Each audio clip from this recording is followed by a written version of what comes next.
You just heard what Jim Cramer said. He said it's toppy, but that's actually worse than frothy in his mind. This is exactly the kind of top-down insights that your clients pay you for. So you're going to get it for free. We're going to get it for free, I should say.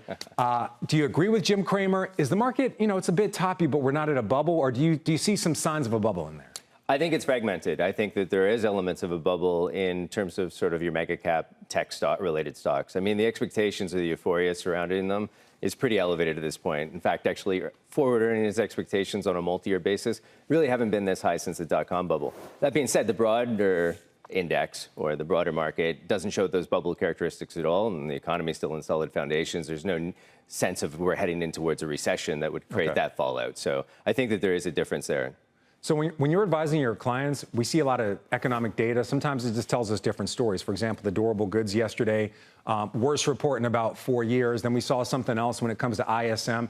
How much are you weighing that when you're looking at the market action? How much do you combine the two different things, the economy and the market? Oh, very much. I mean, that's our research goes from the economy through. If you look at the broad brushstroke of the economy, it is in really good shape. So the household sector is in good shape. The consumption patterns of it and the underlying trend is very solid. If you look at the corporate sector, profits are solid, business confidence is improving, the employment sector is solid. So we're in a really solid foundation in terms of the U.S. economy. There's nothing in the sense of recessionary or worries in the head. And so we would tie that into a stronger foundation for the equity market as well. Definitely there's an undercurrent of support. The key is broadening that and diversifying to other sectors. Yeah, a lot of talk about whether or not it was a bubble yesterday. Actually, a number of notes. Wolf Research, HSBC put out notes.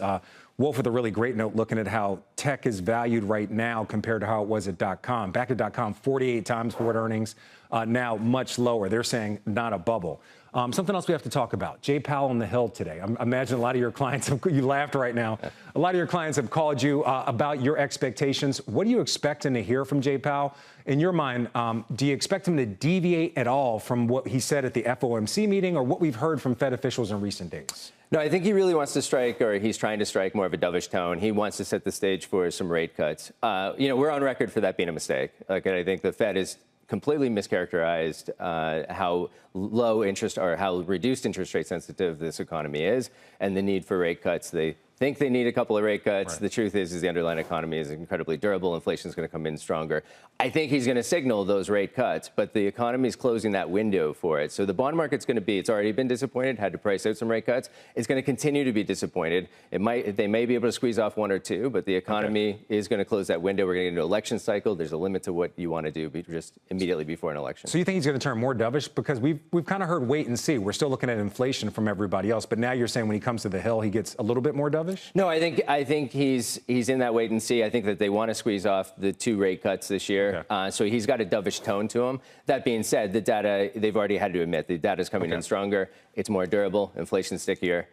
They've got to acknowledge some of that. So I think the bond market continues to get disappointment. Okay. I wouldn't say that there's even an outside chance that the window closes on them and they're not able to squeeze off those cuts.